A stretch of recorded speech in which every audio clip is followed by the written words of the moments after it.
Ah, hai comprato il bambino? No, quale bambino? Che vuole? Che non si vede che sole Ma tanto cosa ha combinato? sempre affacciato di là. Rosso, vi piace? È un regalo. Sapete chi me l'ha regalato?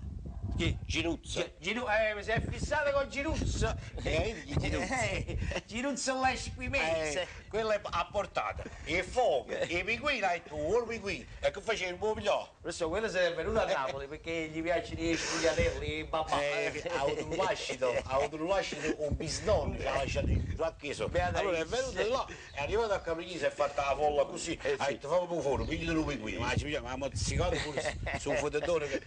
Questo, io vado un momento e vado a mangiare un momento dopo pinguino. Sì, vai. Ci vediamo dopo, Sì, ci vediamo. Ci vediamo, non lo vedo io. Quello si è fissato, lui con i pinguini, Ginuzzo l'esquimese. Ah, voi sapete già la storia. Ok, professore, un attimo mi sta squillando il telefono, vengo subito, professore. Ci sentiamo dopo. Ciao.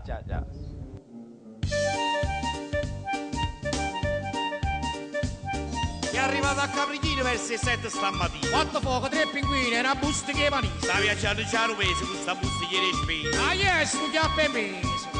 E Ginuzzo l'esquimese.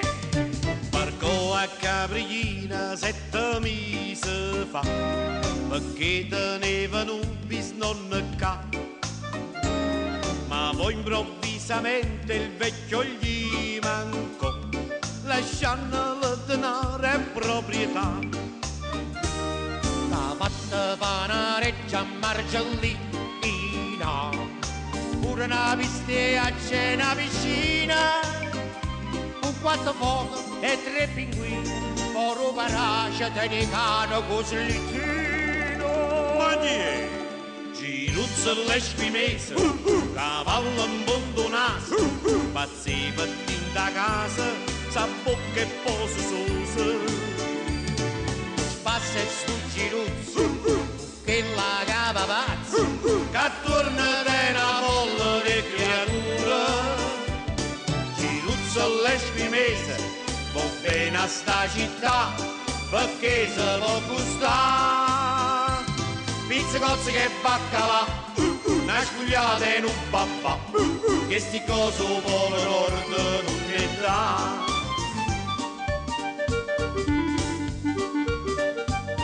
Viveva nell'iglu, ma sa fa in te vicolo, ugiata mone a via Caracciolo. Si sente voce Napoli e canzone ca, se canta e chiusa attacca a sta città. a un programma radio e un altro TV, sempre presentata per poter cantare una canzoncella, una tarantella e il sentimento solo mio Maria. Ma chi è? Ginuzzo l'esquimese, cavallo abbondonato, pazzi pettini da casa, sa bocca e poso sosa. Passa sto Ginuzzo, che la cava pazzo, Che torna da una folla di creatura. Ginuzzo l'esquimese, va bene a sta città, perché se può gustare. Zuppolelle e panzarotti, sanguinacce quei biscotti, nutarelle e un cornetto a mezzanotte. Zuppolelle e panzarotti, sanguinacce quei biscotti, nutarelle e un cornetto a mezzanotte. Pizzicozzi che baccalà, una spugliata, un papà. che sti coso polo nord non